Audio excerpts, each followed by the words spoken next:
Hello, അസ്സലാമു അലൈക്കും. അപ്പോൾ ചായയൊക്കെ കഴിഞ്ഞു. ഇനിയിപ്പോൾ ഇന്നത്തെ ബ്രേക്ക്ഫാസ്റ്റാണ് കാണിക്കുന്നത് കേട്ടോ. അപ്പോൾ ബ്രേക്ക്ഫാസ്റ്റിന് ഞാനൊരു ചിക്കൻ കറി ഉണ്ടാക്കുന്നുണ്ട്. ഒരു 2, 3 ടേബിൾ സ്പൂൺ വെളിച്ചെണ്ണ ഒഴിച്ചെടുത്തിട്ടുണ്ട് ഒരു ചെമ്പിലേക്ക്. അതിലേക്ക് ഒരു വലിയ സൈസുള്ള ഒരു ഉള്ളിയാണ് എടുത്തത് കേട്ടോ. ചെറിയ സൈസാണെങ്കിൽ 2 എടുത്താൽ മതി. അതൊന്ന് നന്നായിട്ട് വാട്ടിയെടുക്കുക. അപ്പോൾ അത് ഉള്ളിയൊക്കെ നന്നായിട്ട് വാടി വന്നിട്ടുണ്ട്. ഇനി ഇതിലേക്ക് നമുക്ക് കുറച്ച് തക്കാളിയും അതുപോലെ തന്നെ പച്ചമുളക്, കുറച്ച് കറിവേപ്പില ഇത്രയും സാധനങ്ങളാണ് ചേർക്കുന്നത്.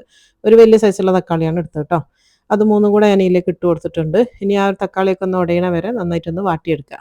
ജസ്റ്റ് ഒന്ന് മൂടി വെച്ചാലും വേഗം വാടി വരിക. ഇനിയിപ്പോൾ ഇതിലേക്ക് ഒരു 1/2 ടേബിൾ സ്പൂൺ ഇഞ്ചി വെളുത്തുള്ളി പേസ്റ്റും കൂടെ ചേർത്ത് കൊടുക്കുന്നുണ്ട്. അതും ഒന്ന് ജസ്റ്റ് ഒരു 10 സെക്കൻഡ് അല്ലെ 15 സെക്കൻഡ് ഒന്ന് വാട്ടിയെടുക്കുക. അതിന് ശേഷം അതാ ഒരു 3 ടീസ്പൂൺ നിറച്ച് മല്ലിപ്പൊടിയാണ് ചേർത്ത് കൊടുക്കണത്. ഇത് മല്ലിപ്പൊടി ഇട്ടിട്ടുള്ളൊരു കറിയാണ് കേട്ടോ. ഇതിലേക്ക് കുരുമുളകാണ് ശരിക്കും വേണ്ടിയത്. അപ്പോൾ എൻ്റെ കയ്യിലിപ്പം കുരുമുളകില്ല. അപ്പോൾ ഞാനിപ്പോൾ 2 ടേബിൾ സ്പൂൺ മുളക് പൊടി തന്നെയാണ് ചേർക്കുന്നത് കേട്ടോ. ഈ 2 ടേബിൾ സ്പൂണൊക്കെ ഇടുന്നത് എന്താണെന്ന് വെച്ചാൽ ഇത് കാശ്മീരി മുളകാണ് കേട്ടോ. സാധാ മുളകാണെങ്കിൽ 1 ടേബിൾ സ്പൂൺ മതി. പിന്നെ അതൊരു 1/4 ടീസ്പൂണോളം അല്ലെങ്കിൽ ഒരു 1/2 ടീസ്പൂൺ വരെ മഞ്ഞൾപ്പൊടി ചേർത്ത് കൊടുക്കുക. 1 ടീസ്പൂൺ നിറച്ച് ഗരം മസാലയും കൂടെ ചേർത്ത് കൊടുത്തിട്ടുണ്ട്. ഇനി ഇതെല്ലാം കൂടെ നന്നായിട്ടൊന്ന് ആ ഒരു പൊടികളൊന്ന് വാടി വരുന്ന വരെ ഒന്ന് വഴറ്റി കൊടുക്കുക. അതിൻ്റെ ശേഷം നമ്മൾ ഇതിലേക്ക് ഇനി ഉപ്പാണ് ചേർത്ത് കൊടുക്കുന്നത് കേട്ടോ. 1 ടീസ്പൂൺ നിറച്ച് ഉപ്പ് ചേർത്ത് കൊടുത്തിട്ടുണ്ട്. പിന്നെ കഴുകി വൃത്തിയാക്കി വെച്ചിട്ടുള്ള ചിക്കനും 1 കിലോ ഇല്ല കേട്ടോ, ഒരു 3/4 കിലോ ഉണ്ടാവും, അത്രേ ഉള്ളൂ. അപ്പോൾ ദാ ആ ഒരു ചിക്കൻ പാർട്സോട് കൂടി തന്നെയാണ് മൊത്തത്തിൽ ഇതിലേക്ക് ഇട്ട് കൊടുത്തിട്ടുണ്ട്. ഇനി ഇതെല്ലാം കൂടെ നന്നായിട്ട് ഇളക്കി മിക്സ് ആക്കിയിട്ട് ആ ഒരു ചിക്കൻ്റെ പീസസൊക്കെ ഒന്ന് ചൂടാകുന്ന വരെ ഒന്ന് മിക്സ് ചെയ്ത് കൊടുക്കുക. അതിന് ശേഷം ഞാൻ ഇതിലേക്ക് ഒരു 1/2 കപ്പാണ് വെള്ളം ഒഴിക്കുന്നത്. ആദ്യം 1 കപ്പ് ഒഴിച്ചിട്ട് ഒന്ന് ഇളക്കി മിക്സ് ആക്കി കൊടുത്തതിന് ശേഷം 1/2 കപ്പും കൂടെ ചേർക്കുന്നുണ്ട്. ഇത് വേവാൻ ആവശ്യമായിട്ടുള്ള വെള്ളമാണ് കേട്ടോ. ഇതൊരു ലൂസായിട്ടുള്ള ഒരു നാടൻ കറിയാണ്. അപ്പോൾ അതുകൊണ്ട് തന്നെ കുറച്ച് വെള്ളം വേണം. അപ്പോൾ ഒരു 1/2 കപ്പ് വെള്ളം ഒഴിച്ച് കൊടുത്തിട്ടുണ്ട്. ഇനി നന്നായിട്ട് മിക്സ് ചെയ്യുക. എന്നിട്ട് ചെറിയ തീയിലാക്കി വെച്ചിട്ട് തിളച്ചതിന് ശേഷം ചെറിയ തീയിലിട്ടിട്ട് ഒരു 20 മിനിറ്റ് കുക്ക് ചെയ്തെടുക്കുക. അപ്പോൾ കറി അവിടെ ആവുന്ന നേരം കൊണ്ട് ഞാനിപ്പോൾ ഉണ്ടാക്കുന്ന ഒരു ഇൻസ്റ്റൻറ്റ് ഒറോട്ടിയാണ് കേട്ടോ. അപ്പോൾ ഒറോട്ടിപ്പൊടി ഞാൻ റെഡിമെയ്ഡ് വാങ്ങിച്ചതാണ്. ഇവിടെ വന്നിട്ട് ഞാൻ പൊടിയൊന്നും ഉണ്ടാക്കിയിട്ടില്ല കേട്ടോ. ഒറോട്ടി പൊടിയൊന്നും ഉണ്ടാക്കിയിട്ടില്ല. അപ്പോൾ റെഡിമെയ്ഡ് പൊടി വാങ്ങിച്ചതാണ്. അപ്പോൾ അതിലേക്ക് ഇതാ കുറച്ച് ഉപ്പിട്ട് കൊടുക്കുന്നുണ്ട്. അതിൻ്റെ ഒന്നും ഒരു അളവ് കറക്റ്റ് ഒരു അളവൊന്നും ഇല്ല. ഞാൻ നമുക്ക് ആവശ്യമുള്ള കുറച്ച് എടുത്തതാണ്. എന്നിട്ട് അതിലേക്ക് ഉപ്പും ഇട്ട് കൊടുത്തിട്ടുണ്ട്. ഇനിയിപ്പോൾ വെള്ളം സാധാ പച്ചവെള്ളമാണ് കേട്ടോ, നോർമൽ വെള്ളമാണ്. അതൊഴിച്ചിട്ട് നന്നായിട്ട് ഇതിനൊന്ന് കുഴച്ചെടുക്കുക. കുഴയ്ക്കാന്ന് പറയുമ്പോൾ നമുക്ക് ആ ഒരു കയ്യിൽ ഉരുട്ടാൻ പറ്റുന്ന പാകത്തിൽ ആകുന്ന വരെ വെള്ളം ഒഴിച്ചിട്ട് നന്നായിട്ട് കുഴച്ചെടുക്കുക. അപ്പോൾ വെള്ളം നല്ലോണം കുടിക്കും കേട്ടോ ഈ ഒരു പൊടി. ഒരുപാട് വെള്ളം വേണം. എന്നിട്ട് ദാ ഈ ഒരു പാകത്തിൽ നന്നായിട്ട് കുഴച്ചെടുക്കുക. ഇതിൻ്റെ ഒരു പാകം എന്ന് പറഞ്ഞാൽ നമ്മൾ കുഴച്ച് കഴിഞ്ഞാൽ പിന്നെ കയ്യിലൊന്നും ഒട്ടൂല. പിന്നെ അത്യാവശ്യം നല്ല സോഫ്റ്റ് ആയിരിക്കണം, അതുപോലെ കയ്യിൽ ഉരുട്ടാൻ പറ്റുന്ന പാകമായിരിക്കണം. ഇനിയിപ്പോൾ ഇതിൽ നിന്ന് നമ്മൾ കയ്യിലൊന്ന് ചെറുതായിട്ടൊന്ന് വെളിച്ചെണ്ണ ഒന്ന് പറ്റിയതിന് ശേഷം ഏത് ഓയിലായാലും പ്രശ്നമൊന്നുമില്ല. എന്നിട്ട് ദാ നമുക്ക് എത്ര വലുപ്പത്തിലുള്ള പത്തിരിയാണോ വേണ്ടി ആ ഒരു ഉരുള എടുത്തിട്ട് ഉരുട്ടിയെടുക്കുക. സത്യം പറഞ്ഞാൽ എനിക്ക് ഇങ്ങനത്തെ ഈ ഒരു പൊടി മാത്രം കുഴച്ച് ഉണ്ടാക്കുന്ന ഒറോട്ടി എനിക്ക് പേഴ്സണലി വലിയ താല്പര്യമില്ല. പക്ഷെ വേറെ നിവൃത്തിയില്ലാത്തതുകൊണ്ട് ഇതാക്കുന്നതേ ഉള്ളൂ കേട്ടോ. പത്തിരി തിന്നാനുള്ള ഒരു പൂതി കൊണ്ടാണ്. കാരണം എപ്പോഴും നമ്മൾ ഇപ്പം ഇവിടെ ഉണ്ടാക്കുന്നത് ചപ്പാത്തിയും പൂരിയും തന്നെയാണ്. അപ്പം അതിൽ നിന്ന് മാറ്റം വരാൻ വേണ്ടിയിട്ടൊന്നും ഉണ്ടാക്കുന്നതേ ഉള്ളൂ.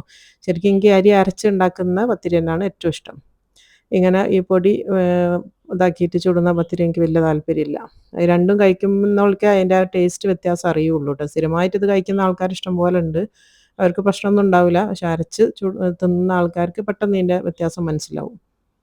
അപ്പോൾ അത് വേവണതനുസരിച്ച് ഞാനങ്ങനെ തിരിച്ചും മറിച്ചൊക്കെ ഇട്ടിട്ട് നന്നായിട്ടൊന്ന് പൊള്ളിച്ചെടുക്കുന്നുണ്ട് കേട്ടോ. പൊള്ളിക്കഴിഞ്ഞാൽ നമുക്ക് അപ്പം തന്നെ അത് എടുത്ത് മാറ്റുകയും ചെയ്യാം. അപ്പോൾ നന്നായിട്ട് വെന്തെന്നാണ് അതിൻ്റെ അർത്ഥം. അപ്പോൾ അതിനെല്ലാം ഒന്ന് പൊള്ളിച്ചെടുത്തിട്ടുണ്ട്. ഇനി നമുക്ക് പത്തിരിയൊക്കെ എല്ലാം ഓരോന്നോരോന്നായിട്ട് കാസറോളിലേക്ക് എടുത്തിടാം. അപ്പോൾ ഞങ്ങളവിടെ പൊറോട്ട എന്ന് പറഞ്ഞാൽ കുറച്ച് ചെറിയൊരു കട്ടി ഉണ്ടാവും കേട്ടോ, ഭയങ്കര നൈസല്ല.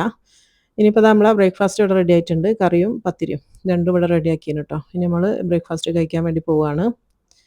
രാവിലത്തെ ചായക്ക് പിന്നെ ഒന്നും ആക്കിയിട്ടില്ല, വെറും ഒരു ചായ മാത്രമാണ് ഉണ്ടാക്കിയിട്ട്. സാധാരണ എന്തെങ്കിലും പഴമൊക്കെ വാട്ടലുണ്ട്, ഇന്ന് പിന്നെ ഒന്നും വാട്ടിയിട്ടില്ല. വേഗം ഈ ഒരു പണിയിലേക്ക് ഇറങ്ങിയതാണ്. പിന്നെ ആരും ഇല്ലല്ലോ, നമ്മൾ ഞാൻ ആച്ചിയില്ല, നമ്മൾ മൂന്നാളെ ഇവിടെ ഉള്ളൂ. അപ്പോൾ അതാ നമ്മൾ ഉണ്ടാക്കി വെച്ച പത്തിരി ഒരു പ്ലേറ്റിലേക്ക് ഇട്ട് കൊടുത്താണ് കറി വയ്ക്കുകയാണ്. നല്ല സിമ്പിൾ കറിയാണ് കേട്ടത്, നല്ല ടേസ്റ്റിയാണ്, അടിപൊളിയാണ്. ഒരു തനി നാടൻ കറി എന്നൊക്കെ പറയാം നമുക്ക്, ആ ഒരു രീതിയിലുള്ളൊരു കറിയും. അപ്പോൾ അതാ നമ്മളെ ബ്രേക്ക്ഫാസ്റ്റ് ഇവിടെ റെഡി ആയിന്. ഇനി നമുക്ക് പെട്ടെന്ന് തന്നെ നമുക്ക് ലഞ്ചിൻ്റെ പ്രിപ്പറേഷൻസിലേക്ക് പോകാം കേട്ടോ. അപ്പോൾ അതാ ഇന്നത്തെ ചോറിൻ്റെ കറിയായിട്ട് ഞാനിവിടെ പരിപ്പാണ് ഉണ്ടാക്കുന്നത് കേട്ടോ. പരിപ്പും പച്ചക്കറി ഇട്ടിട്ടുള്ള ഒരു കറിയാണ് ഉണ്ടാക്കുന്നത്. എൻ്റെ വീഡിയോസ് സ്ഥിരമായിട്ട് കാണുന്നവർക്കറിയാം, അധികം സാമ്പാർ തന്നെയാണ് എനിക്ക് ഉണ്ടാവുക കേട്ടോ. നമ്മളിവിടെ കളിയാക്കിയിട്ട് തന്നെ പറയലുണ്ട് 365 ദിവസം സാമ്പാർ ഉണ്ടാവും എന്നുള്ള. അപ്പം വല്ലപ്പോഴുമാണ് ഇങ്ങനത്തെ ഈ ഒരു പരിപ്പും അതുപോലെ പച്ചക്കറി ഇട്ടിട്ട് ഉണ്ടാക്കുക. അപ്പോൾ അതുകൊണ്ട് തന്നെ സ്ഥിരം കാണുന്നതായിരിക്കും. അപ്പോൾ ഞാൻ അതിൻ്റെ മെഷർമെൻറ്റോ അല്ലെങ്കിൽ അതൊന്നും ഈ ഒരു കറീൻ്റെത് ഞാൻ ഇടുന്നില്ല കേട്ടോ. അപ്പോൾ ഇന്നിപ്പോൾ പടവലാണ് കിട്ടിയത്. അപ്പോൾ പടവലും പരിപ്പും വെച്ചിട്ടുള്ള ഒരു കറിയാണ് ഉണ്ടാക്കുന്നത്. അപ്പം ഞാൻ പറഞ്ഞല്ലോ, ഓൾമോസ്റ്റ് എല്ലാ ദിവസവും എന്ന് പറഞ്ഞ പോലെ സാമ്പാർ തന്നെ ഉണ്ടാവുക. ഇടയ്ക്കൊരു ചേഞ്ചിന് ഇങ്ങനെ പരിപ്പും പച്ചക്കറിയുമാണ് വെക്കുക. അപ്പോൾ അതെല്ലാം കൂടെ മിക്സ് ചെയ്ത് കൊടുത്തിട്ടുണ്ട്. ഇനി ഒരു 2 3 വിസിൽ വരുന്നവരെ നന്നായിട്ട് വേവിച്ചെടുക്കും ട്ടോ. അതൊരു കുറുങ്ങനുള്ളൊരു കറിയാണ് ഞാൻ ഉണ്ടാക്കുന്നത്. ഇനിയിപ്പോൾ അടുത്ത രണ്ടാമത്തെ കറി എന്ന് പറയുന്നത് ഇന്ന് വെണ്ട മുളകിട്ട് വറ്റിച്ചതും കൂടെ ഉണ്ടാക്കുന്നുണ്ട്. അപ്പോൾ ഒരു ചട്ടി വെച്ച് കൊടുത്തിട്ടുണ്ട്. അതിലേക്ക് കുറച്ച് വെളിച്ചെണ്ണ ഒഴിച്ച് കൊടുക്കുന്നുണ്ട്. ഞാനിന്ന് നേരത്തെ കൈ തൊടാൻ വേണ്ടി എടുത്ത വെളിച്ചെണ്ണയാണ്. ഒരു 2 3 ടേബിൾ സ്പൂൺ വെളിച്ചെണ്ണ ഒഴിച്ച് കൊടുക്കുക. അതിലേക്ക് ഞാനിവിടെ വെണ്ട അരിഞ്ഞ് വെച്ചിട്ടുണ്ട്. വെണ്ടയ്ക്ക് അതുപോലെ തന്നെ ഒരു കഷ്ണം ഉള്ളി എടുത്തിട്ടുണ്ട്. 2 3 പച്ചമുളകും കുറച്ച് കറിവേപ്പിലയും. ഇത്രയും സാധനങ്ങൾ ഒന്നിച്ചിട്ടിട്ടാണ് നമ്മളത് വഴറ്റിയെടുക്കുന്നത് കേട്ടോ. കാരണം ഈ ഒരു വെണ്ട നമുക്ക് കുറച്ച് വഴറ്റിയെടുക്കേണ്ടിയുണ്ട്. അതിൻ്റെ കൂടെ തന്നെ ഉള്ളി അങ്ങ് വാടി വന്നോളും. എന്നിട്ട് ഇത് നന്നായിട്ട് ഇതിൻ്റെ ഒരു കൊഴുപ്പ് വഴുവഴുപ്പ് എന്ന് പറയില്ലേ, അതൊന്ന് കുറയണ വരെ ഒന്ന് വഴറ്റിയെടുക്കണം കേട്ടോ. അപ്പോൾ ആ ഒരു കൊഴുപ്പ് ഒന്ന് പെട്ടെന്ന് വാടി വരാൻ വേണ്ടിയിട്ട് നമ്മളിതാ കുറച്ച് ഉപ്പും കൂടെ ചേർത്ത് കൊടുക്കുന്നുണ്ട്. ഒരു 1/2 ടീസ്പൂൺ ഉപ്പ് ചേർത്താണ്. എന്നിട്ട് നന്നായിട്ട് വഴറ്റിയെടുക്കുക. ഇനിയിപ്പോൾ അതൊന്ന് വാടിയെന്ന് കണ്ടു കഴിഞ്ഞാൽ അതിലേക്ക് ഒരു 1/2 ടേബിൾ സ്പൂൺ ഇഞ്ചി വെളുത്തുള്ളി പേസ്റ്റും ഒരു വലിയ സൈസുള്ള തക്കാളിയും കൂടെ ചേർത്ത് കൊടുക്കുന്നുണ്ട്. എന്നിട്ട് ആ ഒരു തക്കാളി ഒന്ന് വെന്തുടയുന്ന വരെ ഒന്ന് വാട്ടിയെടുക്കുക. അത് വാടി വരുമ്പോഴത്തേക്ക് നമ്മൾ ആ ഒരു വഴുവഴുപ്പൊക്കെ ഒന്ന് മാറി വന്നിട്ടുണ്ടാവും ട്ടോ. അപ്പോൾ ഇത് ഏകദേശം റെഡി ആയിന്. ഇപ്പോഴത്തെ ഈ ഒരു കൊഴുപ്പൊക്കെ ഒന്ന് മാറി വന്നിട്ടുണ്ട്. ഇനി ഇതിലേക്ക് പൊടികളാണ് ചേർത്ത് കൊടുക്കേണ്ടത്. ഇപ്പോൾ ഒന്ന് വാടിയിട്ടുണ്ട്. ഇനിയിപ്പോൾ ആദ്യം ഞാൻ ചേർത്ത് കൊടുക്കുന്നത് ഒരു 1/2 ടീസ്പൂൺ മല്ലിപ്പൊടി ചേർത്ത് കൊടുക്കുന്നുണ്ട്. പിന്നെ മുളക് പൊടിയാണ് ഒരു 2 ടേബിൾ സ്പൂൺ മുളക് പൊടി ചേർത്താണ്. പിന്നെ മഞ്ഞൾപ്പൊടി വേണം ഒരു 1/4 ടീസ്പൂൺ മഞ്ഞൾപ്പൊടി ചേർത്ത് കൊടുക്കുക. പിന്നെ ഗരം മസാലേൻ്റെ പൊടി ഒരു 1/4 ടീസ്പൂൺ. ഇത്രയും കൂടെ ചേർത്തിട്ട് നന്നായിട്ട് ഒന്നും കൂടെ ഒന്ന് മിക്സ് ചെയ്തെടുക്കുക. ആ പൊടികളൊക്കെ ഒന്ന് വാടുന്ന വരെ ജസ്റ്റ് ഒന്ന് മിക്സ് ചെയ്താൽ മതി. അതിൻ്റെ ശേഷം ഇതാ പുളിവെള്ളം ഒഴിച്ച് കൊടുക്കുക കേട്ടോ. പുളിവെള്ളത്തിൻ്റെ കണക്ക് എന്ന് പറഞ്ഞാൽ ചില പുളിക്ക് നല്ല പുളിരസം ഉണ്ടാവും, ചിലത് കുറവായിരിക്കും. അപ്പോൾ ഓരോരുത്തർക്കും എത്ര വേണമെന്ന് വെച്ചാൽ അതിനനുസരിച്ച് പുളിവെള്ളം ഒഴിച്ച് കൊടുത്താൽ മതി. ബാക്കി വെള്ളവും ചേർത്ത് കൊടുത്താൽ മതി കേട്ടോ. ഇപ്പോൾ ഒരു 1/2 ടീസ്പൂൺ കൂടെ ഉപ്പ് ചേർത്ത് കൊടുക്കുന്നുണ്ട്. നേരത്തെ നമ്മൾ ഒരു 1/2 ടീസ്പൂൺ ചേർത്തിട്ടുണ്ട്. ഇനി ഇതെല്ലാം കൂടെ മിക്സ് ചെയ്ത് ഒന്ന് തിള വന്നു കഴിഞ്ഞാൽ മൂടി വെച്ചിട്ട് ഒരു 10 മിനിറ്റ് നേരം ചെറിയ തീയിൽ വേവിച്ചെടുക്കുക. ഇനിയിപ്പോൾ അടുത്തത് ഞാനൊരു ഉപ്പേരി ഉണ്ടാക്കുന്നുണ്ട് കേട്ടോ. ഉപ്പേരി ഇന്നിപ്പോൾ ഉണ്ടാക്കുന്നത് കോവക്കൻ്റെ ഉപ്പേരിയാണ്. ഇപ്പോൾ ഞാനൊരു പാൻ വെച്ച് കൊടുത്തിട്ടുണ്ട്. അതിലേക്ക് ഒരു ടേബിൾ സ്പൂൺ വെളിച്ചെണ്ണ വെച്ച് കൊടുക്കുക. അന്ന് ചൂടായി എന്ന് കണ്ടു കഴിഞ്ഞാൽ ഒരു 1/2 ടീസ്പൂൺ കടുക് ഇട്ടിട്ട് ഒന്ന് പൊട്ടിക്കണം കേട്ടോ. അപ്പോൾ കടുക് ഇടുന്ന ആ ഒരു ഇത് വിട്ടുപോയതാണ്. 1/2 ടീസ്പൂൺ കടുക് ഇട്ടിട്ടുണ്ട്. ഒന്ന് മൂടി വെച്ചതാണ്. അപ്പോൾ അത് കടുകൊക്കെ നന്നായിട്ട് പൊട്ടി. അപ്പോൾ അത് കോവക്ക ഞാൻ നല്ല നൈസായിട്ട് വട്ടത്തിൽ അരിഞ്ഞ് വെച്ചതിന് ഒരു ചെറിയ പീസ് ഉള്ളി, ഒരു അരമുറി ഉള്ളിയും കുറച്ച് പച്ചമുളകും കറിവേപ്പിലയും അതും എല്ലാം കൂടെ ഒന്നിച്ച് ആ ഒരു പാനിലേക്ക് ഇട്ട് കൊടുക്കുക. എന്നിട്ട് ആ ഒരു കടുകും എണ്ണയും കൂടെ എല്ലായിടത്തും മിക്സ് ആകുന്ന രീതിയിൽ നന്നായിട്ടൊന്ന് ഇളക്കിയിട്ട് കൊടുക്കുക. തിരിച്ചും മറിച്ചൊക്കെ ഒന്ന് ഇളക്കിയിട്ട് കൊടുക്കുക. എന്നിട്ട് അതിൻ്റെ ശേഷം ഇതിലേക്ക് ആവശ്യത്തിനുള്ള ഉപ്പ് ഇട്ട് കൊടുക്കുക.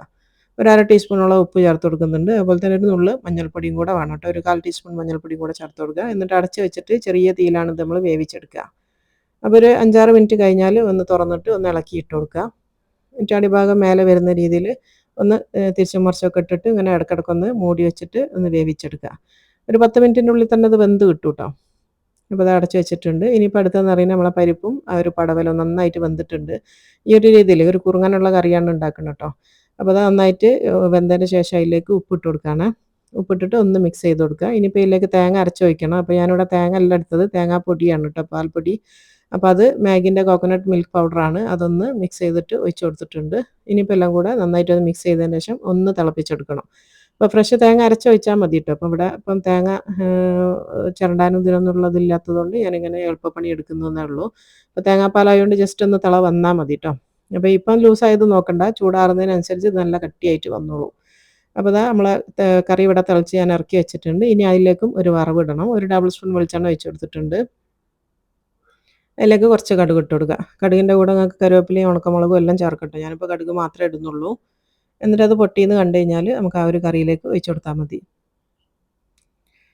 അപ്പോൾ അത് കറിയിലേക്ക് അത് ഒഴിച്ച് കൊടുത്തിട്ടുണ്ട്. ഇനിയിപ്പോൾ നന്നായിട്ട് ഇളക്കി മിക്സ് ആക്കിയിട്ട് ഒന്ന് അടച്ച് വെച്ചാൽ മതി. അപ്പോൾ നമ്മളെ പരിപ്പും പടവലങ്ങയായിട്ടുള്ള ആ ഒരു തേങ്ങരച്ച കറിയും ഇവിടെ റെഡി ആയിട്ടുണ്ട്. പിന്നെ വെണ്ടക്ക മുളക് ഇട്ടതും ആക്കി, അതുപോലെ തന്നെ വറവും റെഡിയായി. ഇനിയിപ്പോൾ ഉച്ചക്കത്തെ ലഞ്ച് പ്രിപ്പറേഷൻസ് ഒക്കെ കഴിഞ്ഞ് ഇനിയിപ്പോൾ നമ്മൾ ചോറ് വിളമ്പാണ് കേട്ടോ. ഇതിപ്പോൾ ഞാനും ലിയാനയും ഇനി കഴിക്കാനുള്ളൂ. ആച്ചി തിന്നുപോയി. അപ്പോൾ നമുക്കുള്ളതാണ്. ഇപ്പോൾ ചൂടൊക്കെ ആറിയിട്ടുണ്ട്. ഇപ്പോൾ കണ്ടോ, കറി എന്നൊക്കെ തണുത്തതിന് ശേഷം നല്ല കട്ടിയിലാണ് ഉണ്ടാവുക. അതുപോലെ തന്നെ വെണ്ട മുളക് ഇട്ടതാണ് ഇട്ടത്. ഈ മുളകിട്ട കറികളൊന്നും ആച്ചി കഴിക്കൂല. അതുകൊണ്ട് ഞാനും ലിയാനും മാത്രമാണ് കഴിക്കുക. അപ്പോൾ അതാ വെണ്ട മുളക് ഇട്ട് കൊടുത്തിട്ടുണ്ട്. പിന്നെ വേണ്ടത് വറവാണ് കേട്ടോ. നമ്മൾ ഉപ്പേരി എന്ന് പറയുന്ന കോവക്ക വറവ് പിന്നെ ഞാൻ അത്യാവശ്യം നല്ലോണം കഴിക്കലുണ്ട്. അപ്പോൾ അതാ വറവ് നല്ലോണം ഇട്ട് കൊടുത്തിട്ടുണ്ട്. പിന്നെ ഇന്ന് ഒരു മീനും കൂടെ പൊരിച്ചിട്ടുണ്ട്. അത് ഞാൻ ഇതിൽ ഉൾപ്പെടുത്തിയില്ലെന്നേ ഉള്ളൂ. കാരണം ഓൾറെഡി നല്ല ലെങ്തി വീഡിയോ ആയതുകൊണ്ടാണ്. അപ്പോൾ അതാ അയിലാണ് ഇന്ന് കിട്ടിയത് കേട്ടോ. അപ്പോൾ അയില പൊരിച്ചതും കൂടെ ഉണ്ട്. അപ്പോൾ ഇത്രയാണ് നമ്മളെ ഇന്നത്തെ ഊണ് സ്പെഷ്യൽ കേട്ടോ. ഇത്രയും സാധനങ്ങളാണ് ഇന്ന് ഉണ്ടാക്കിയത്, ഉച്ചക്കത്തെ ഊണ്. ഇനി അത് കഴിഞ്ഞ് അടുത്തത് നമ്മളെ ഉച്ചക്കത്തും കൂടെ കഴിഞ്ഞതിന് ശേഷം ഞാൻ പാത്രങ്ങളൊക്കെ ഇതിൽ വെച്ചതാണ് കേട്ടോ കഴുകാൻ വേണ്ടിയിട്ട്. അപ്പോൾ കുറേ ആൾക്കാർക്കുള്ള സംശയമാണ് ഇതിൽ കഴുകിയാൽ നിറം വെക്കുമോ എന്താണെന്നൊക്കെ ഉള്ള. നല്ല അടിപൊളിയാണ് കേട്ടോ. അത് ഉപയോഗിക്കാത്തതുകൊണ്ട് ഇതിനൊരു ബുദ്ധിമുട്ടായിട്ട് തോന്നുന്നതാണ്. ആദ്യം എനിക്കും അങ്ങനെ തന്നെയായിരുന്നു. ഇപ്പോൾ ഉപയോഗിച്ചപ്പം നല്ല ഈസിയാണ്. അതുപോലെ തന്നെ പാത്രങ്ങളും സ്പൂണും ഇതൊക്കെ നല്ല പുത്തൻ ബ്രാൻഡ് ന്യൂ ആയിട്ട് വരികയെന്നൊക്കെ പറയില്ലേ, അതുപോലായിട്ട് വരും. തിളച്ച വെള്ളത്തിലാണ് ഇത് കഴുകിയെടുക്കുന്നത്. നല്ല അടിപൊളിയാണ് കേട്ടോ. നല്ല പുത്തനാക്കിയിട്ടാണ് ഇങ്ങോട്ടേക്ക് തരിക. എല്ലാ സാധനവും വെക്കാം. അലൂമിനിയം അതുപോലെ തന്നെ നോൺ സ്റ്റിക്കും ഒഴികെ ബാക്കിയെല്ലാം വെക്കാം കേട്ടോ. അല്ലാണ്ട് ഓരോന്നിൻ്റെ വൃത്തിയാണ് നിങ്ങൾക്ക് കാണിച്ചു തരുന്നത് കേട്ടോ. നമ്മൾ കൈവച്ച് കഴുകിയാൽ പോലും ഇത്ര വൃത്തിയാവില്ല. കാരണം തിളച്ച വെള്ളത്തിൽ തേച്ച് കഴുകിയിട്ടാണ് ഇത് വരുന്നത്. എല്ലാം നല്ല അടിപൊളിയായിട്ട് കൊണ്ട് തരും. നല്ല മണവുമാണ്. പിന്നെ ഇതിൽ വെക്കുന്ന സോപ്പും എല്ലാം വ്യത്യാസമാണ്. അതൊക്കെ എല്ലാവർക്കും അറിയണമായിരിക്കും. സാധാ നമ്മളെ ഫെയറി അതുപോലത്തെ സാധനങ്ങളല്ല, ഇതിനായിട്ട് വേറെ സോപ്പാണ്. അപ്പോൾ കണ്ടോ, എല്ലാം നമ്മൾ ഗ്ലാസിൻ്റെ എല്ലാ പാത്രങ്ങളും അതുപോലെ തന്നെ സ്റ്റീലിൻ്റെ എല്ലാ പാത്രങ്ങളും വെക്കാം, പ്ലാസ്റ്റിക്കിൻ്റെത് വെക്കാം, അതൊക്കെ വെച്ച് കൊടുക്കാം. അലൂമിനിയവും നോൺ സ്റ്റിക്കും മാത്രമാണ് ഇതിൽ വെക്കാൻ പാടില്ലാത്തതുള്ളൂ. അലൂമിനിയം ഞാൻ എന്തൊരു മൂടി ഇതിൽ വെച്ച സമയത്ത് അതിൻ്റെ കളറ് മാറി ട്ടോ. അത് ഓർമ്മയില്ലാണ്ട് വെച്ച് പോയതേനു. അപ്പോൾ അതിൻ്റെ കളറ് മാറി. അപ്പോൾ നമ്മൾ രാവിലെ എടുത്ത പൊടി കുഴക്കാനെടുത്ത പാത്രവും അതുപോലെ പ്ലേറ്റും ചോറ് ഊറ്റിയ അരിപ്പ പാത്രവും എല്ലാം മൊത്തം ഞാൻ ഇതിൽ വെച്ച് കൊടുത്താണ് കേട്ടോ. ഇനിയിപ്പോൾ അടുത്തത് വൈകുന്നേരം എന്തെങ്കിലും ഉണ്ടാക്കണ്ടേന്ന് ആലോചിച്ചപ്പോൾ നിൽക്കണ സമയത്താണ് ഇത് ഇവിടെ കൊണ്ടുപോയി തന്നത്. ഏട്ടൻ്റെ ഭാര്യ അമ്മായി ലത്തീക്ക എന്ന് പറയുന്നത്, അസ്ലങ്കാൻ്റെ ബ്രദറാണ് കേട്ടോ ലത്തീക്ക എന്ന് പറയുന്നത്. ലത്തീക്കാൻ്റെ അമ്മായി എന്നാണ് നമ്മൾ വിളിക്കുന്നത്, നജ്മമ്മായി. അപ്പോൾ അവർ കൊടുത്തയച്ചതാണ് ഇപ്പോൾ ഇത്. ഒരുപാട് സാധനങ്ങളുണ്ട് കേട്ടോ, മാഷാ അല്ലാ. പിന്നെ പറയാണ്ടിരിക്കാൻ പറ്റില്ല, അമ്മായി എന്ന് പറയുന്നത് ഭയങ്കര ഒരു എക്സ്ട്രാ ഓർഡിനറി കുക്ക് തന്നെയാണ്. ഭയങ്കര ടേസ്റ്റാണ് കേട്ടോ. എന്തുണ്ടാക്കിയാലും അടിപൊളി ടേസ്റ്റിയാണ് അവരുണ്ടാക്കുന്ന എല്ലാ ഫുഡും. അപ്പോൾ അവരിപ്പോൾ നമുക്ക് കൊടുത്തയച്ച സാധനങ്ങളാണ് കേട്ടത്. കോഴിയാടാണ് അതിലുള്ളത്, വാട്ടിയ കോഴിയാട്. നമുക്ക് എപ്പോൾ വേണമെങ്കിലും പൊരിച്ചെടുക്കാം. അതുപോലെ തന്നെ ഉന്നക്കായി ഇതാ ഉരുട്ടിയിട്ട് കൊടുത്തയച്ചിട്ടുണ്ട്. ഇത് നമുക്ക് ഫ്രീസറിൽ വെച്ചിട്ട് എപ്പോൾ വേണമെങ്കിലും എടുത്ത് പൊരിക്കാൻ വേണ്ടി പറ്റും. അതുപോലെ തന്നെ അടുത്തതെന്ന് പറയുന്നത് ഇപ്പോൾ കഴിക്കാൻ വേണ്ടി റെഡിയുള്ള 2 സാധനം എന്ന് പറയുന്നത് ഇതാവുന്ന നമ്മളെ കായ്പത്തിരി കേട്ടോ. മാഷാ അല്ലാ, ഭയങ്കര ടേസ്റ്റാണ്. അപ്പോൾ ഞാൻ തിന്നണതൊന്നും ഇതിൽ ഉൾപ്പെടുത്തിയിട്ടില്ല. പക്ഷേ ഞാൻ പറയുമ്പോൾ നിങ്ങൾക്ക് മനസ്സിലാകുന്നുണ്ടാവും, കാണുമ്പോൾ മനസ്സിലാകുന്നുണ്ടാവില്ല. അത്രയും ടേസ്റ്റി ആയിട്ടുള്ള ഐറ്റംസാണ് കേട്ടോ. എല്ലാം ഓരോരുത്തരുടെ കൈയിൻ്റെ വ്യത്യാസം നമ്മൾ പറയില്ല. അപ്പം നല്ല എന്തുണ്ടാക്കിയാലും നല്ല കൈപ്പുണ്യമാണ്, ഭയങ്കര ടേസ്റ്റുമാണ്. അപ്പോൾ അതാ കായ്പത്തിരി ഉണ്ട്. ഇനി അടുത്തതെന്ന് പറയുന്നത് കല്ലുമ്മക്കായാണ് കേട്ടോ. കല്ലുമ്മക്കായി ഉണ്ട്. അപ്പോൾ ഞാനിപ്പോൾ ഇന്ന് രാത്രിക്കത്തെ ഭക്ഷണം കൂടെ ഷൂട്ട് ചെയ്യാൻ നിന്നതാണ്. പക്ഷേ ഇപ്പോൾ കല്ലുമ്മക്കായി കണ്ടതുകൊണ്ട് ഇനിയിപ്പോൾ വേണ്ടിയില്ലല്ലോ നമുക്ക് രാത്രി ഭക്ഷണം. ഞാൻ ഡിന്നറിന് തന്നെയാണ് കല്ലുമ്മക്കായി ഉണ്ടാക്കല്. അപ്പോൾ ഇതുള്ളതുകൊണ്ട് ഇനിയിപ്പോൾ രാത്രിക്കത്തെ ഫുഡ് ഞാൻ ഉണ്ടാക്കുന്നില്ല. അപ്പം ഓൾറെഡി ഇവിടെ രാത്രിക്കത്തേക്കുള്ള ഫുഡായി. അപ്പോൾ ഇത്രയാണ് സാധനങ്ങൾ ഇന്ന് അമ്മായി കൊടുത്തയച്ചത്. പിന്നെ അതുപോലെ തന്നെ വേറെ ഒന്നും കൂടി ഉണ്ട് കേട്ടോ, സോറി, ഒരു സാധനം കൂടി ഉണ്ട്, ഞാൻ കണ്ടില്ലായിരുന്നു.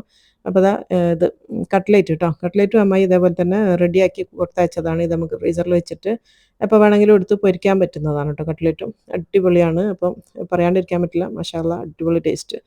അപ്പോൾ ഇൻഷാ അല്ലാ എപ്പോഴും ഞാൻ വിചാരിക്കലാണ് കേട്ടോ, അമ്മായിൻ്റെ കൊണ്ട് എന്തെങ്കിലും ഒരു വീഡിയോയിൽ എന്തെങ്കിലും റെസിപ്പി കാണിക്കണം എന്നൊക്കെ ഞാൻ എപ്പോഴും വിചാരിക്കലുണ്ട്. പക്ഷേ ഒരു സമയത്ത് നമ്മൾ ഒന്നിച്ച് കിട്ടലില്ല. അമ്മായി ദമാമിലാണ്, ഞാൻ ജിദ്ദയിലാണ്. അപ്പോൾ അങ്ങനെ ഒന്നിച്ച് കിട്ടൽ കുറവാണ്. ഇൻഷാ അല്ലാ എപ്പോഴെങ്കിലും അതിനുള്ളൊരു ചാൻസ് ഉണ്ടാകുന്ന സമയത്ത് അമ്മായിൻ്റെ കുക്കിംഗ് ഞാൻ ഉൾപ്പെടുത്തും കേട്ടോ, ഇൻഷാ അല്ലാ. അപ്പോൾ ഇന്ന് കാണിച്ച എല്ലാ ഐറ്റംസും എല്ലാവർക്കും ഇഷ്ടമായിട്ടുണ്ടാവും എന്ന് വിചാരിക്കുന്നു. വ്ളോഗൊക്കെ എൻജോയ് ചെയ്തെന്ന് വിചാരിക്കുന്നു കേട്ടോ. അപ്പോൾ കമൻറ്റ് ഇടാനൊന്നും മറന്നു പോകണ്ട. അസ്സലാമു അലൈക്കും.